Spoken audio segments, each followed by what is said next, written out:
Scott Derrickson is an extremely versatile director in that while he mainly works in the horror realm, he's very good at having his films feel very distinct from each other. Depending on how you look at it, it could be a blessing or a curse. Some might say the pinnacle of pride for a director is where they can create an identity or a signature style so known that even without seeing the credits, you can recognize the director's work. Obviously, there's truth to that. I mean, you wouldn't have your David Lynch's or your Wes Andersons, but in this case, I think it's a cool thing that he can kind of just reset with each film he makes. There's a certain elasticity or flexibility that comes with that. I'm such a big fan of Sinister and Black Phone, but there's no similarities in tone or atmosphere when comparing something like The Exorcism of Emily Rose and The Black Phone. I just think it's a neat thing about Derrickson. Nevertheless, despite The Gorge not being a theatrical release, I was on board as soon as I heard the premise. The story follows two highly trained badass sniper mercenaries who are tasked with guarding opposing sides of said gorge with the specific instructions of not getting involved with one another, but more importantly, they are tasked to keep whatever evil is in the gorge. Obviously, the moment you give people rules, the second they can, they're gonna try and find a way around those rules. And with a premise as simple yet alluring as this one, it's gonna get attention, especially when you realize the names behind this project. Like I said before, I like Scott Derrickson's work, and I'm a really big fan of Anya Taylor-Joy and Miles Teller. I think both deliver strong performances, but if I'm being honest, Anya Taylor-Joy, while she never delivers a poor performance, I always feel like she's never the strongest character in the movies that she's in, outside of course of The Witch. I'm always wanting a little more from her, but she absolutely nails it here. This is what I wanted to see from her. So much energy and cute sassy charm. She's so likable, and clearly she's no damsel in distress. And if you include the queen Sigourney Weaver herself, no matter how small, and boy was this a small cameo,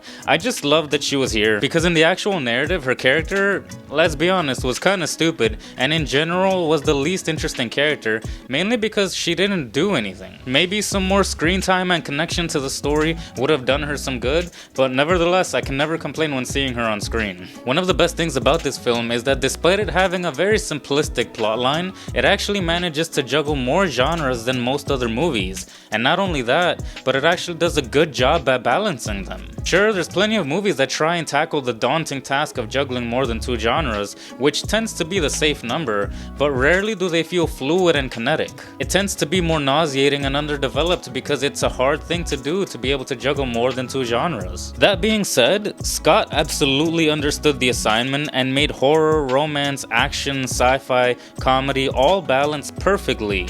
You never felt tonal whiplash because the transitions from genre to genre were so seamless. In a way, the movie felt episodic, where each chapter of the film had a new genre to implement into the story, and had the story been more convoluted, it might not have worked as well. The film kinda starts like a romance where Levi and Draza, inevitably despite being told not to communicate, eventually start writing to each other and communicate through wordless storytelling. Anya Taylor-Joy plays the rebel-like fun rule breaker that quickly goes rogue, while Miles Teller plays the hardened veteran that suffers from PTSD, and he's more guarded and plays more by the books. And I gotta be honest, the first half of the film was easily my favorite part of the film.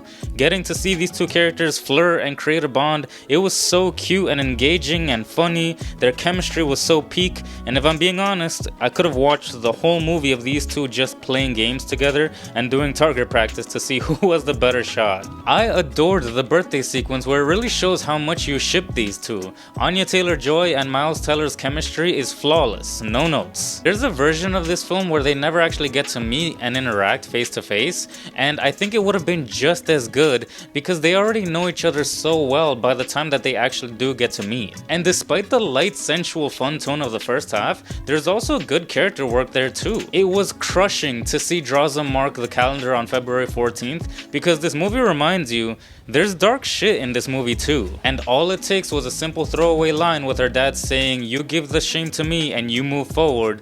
God, what a heavy line. And even the transition from the previous scout to Levi immediately alerts you, telling you that we're gonna eventually have to fade away from this happy, jovial energy because we have to deal with the actual monsters of the film. So honestly, the entire crux of this film is relying on the bonding time with these two characters. You can tell that the movie really believes that if it can make you like these two characters, the rest of the movie will work for you. At least it did for me. Once you're on board with them becoming a unit, them working together to face an enemy much larger than they anticipated becomes much more engaging. And since there's only two main characters in this film, you immediately feel comfortable with the idea that they can't die because they're the only ones carrying the story. But no, there's plenty of stress-inducing, high-octane, dangerous sequences that make you fear for these characters, and death really is a possibility. In particular, that wall climb on the truck was such a nail-biting thrill. It looked great, and the intensity was through the roof. And speaking of which, the entire movie looked great. The cinematography of the film looked beautiful, the landscape,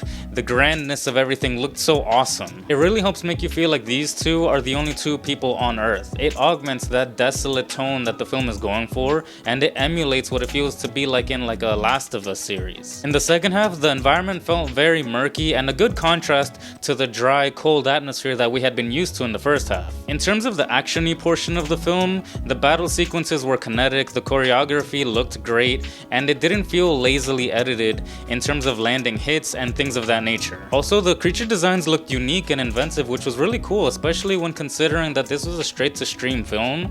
But then again, Apple TV does boast a higher quality style of filmmaking. It even convinces you that maybe there was some motion capture work involved because of how realistic some of the scenes looked. And at a certain point, it transitions into the sci-fi realm, and I think this is where the movie does lose some people because understandably, it tries to do a lot with the little that we're told, but honestly, I love when a movie can go bonkers and trust that the viewer will do the work to capture everything going on. True, the political thriller side is the most underdeveloped, but I don't know, I still liked it because it was just more adventure time with these two characters trying to unravel a mystery. It also fully reminded me of Alex Garland's Annihilation, which is one of my favorite movies, so I'm biased, and if anything reminds me of Annihilation, I'm gonna be more lenient towards it. The entire look and even reasoning as to why the things looked the way they did is very reminiscent of Annihilation's reasoning. And even in the final climax, there's a runner between the two characters about a reputation of the longest kill shot ever recorded, and there's good payoff by the end because quite literally,